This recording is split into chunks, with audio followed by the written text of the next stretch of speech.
Mars Alba mas gold na kesa kay Gia, alas second six nakipagpuksaan kay Pimpinchaya at Chachuan.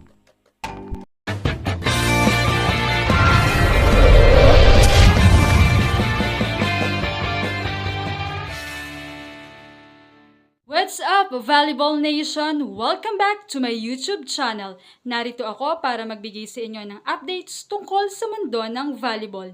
Pero bago yan, don't forget to subscribe and hit the notification bell para updated ka sa aking mga videos. Hindi pa nga maputol-putol ang sumpa ng Thailand sa Pinas matapos muling pataobin ng powerhouse team ang Alas Pilipinas. Dahil nga rito ang paglaban na lamang at hindi basta-basta pagbitaw ang inaasahan sa ating mga Alas Pilipinas players. At ito naman ang kanilang ipinakita sa kanilang pagkapanalo muli ng isang set kontra Thailand. Pinangunahan nga ito ng second six ng Alas at minanipula ni Akari Charger setter Mars Alba ang mga plays kung kaya naman nabuhayan ang team sa tulong na rin ng iba pang second stringers. Hindi sila natinag sa mga veteranang Thai at ipinakita ang kaya nilang lumaban mula sa matatalim na spikes, blocking at depensa at nakipagsabayan sila. Ika nga ay kinabahan ang Thailand sa second six ng Alas Pilipinas. Dahil muling ibinalik ang mga ace players ng Thailand sa latter part ng set 3 dahil nang humahabol at nakalamang na ang Alas. Marami naman ang humanga kay Alba dahil sa tapang nito at pagiging ready on court. Dito ay naikumpara na si Gia de Guzman sa kanilang overall skills. Umani naman ito ng maraming komento mula sa mga netizens. Ayon dito, during the crucial tail end of set 3, and Mars Alba just kept feeding Angel Canino the ball, knowing who to trust for that clutch point. Ibalik niyo ako sa season 85. For me lang ha, mas effective si Mars Alba as a starting setter sa Alas. Nakikita ko nakakapunto si Nitura how many times setting her. She's a woman me, but honestly, one thing that really showed today was how good Mars Alba's floor defense was. Ang dami niyang naiangat na bola. Kailangan lang talaga nila ng koneksyon ni Bella. Super adjust sa set si Sis. Buti na lang nagagawan pa din ng paraan. Other than that, magandang distribution niya since yung middles at opposite sagana din. Mukhang pagod na rin si Gia mag-set for Alas, so refreshing na si Mars Alba at she's delivering so well. Baklaan kaya ang gaan ng vibes niya sa loob with Nitura, Bilen, and Canino. Super sunod-sunod rin kasi si Gia as main setter.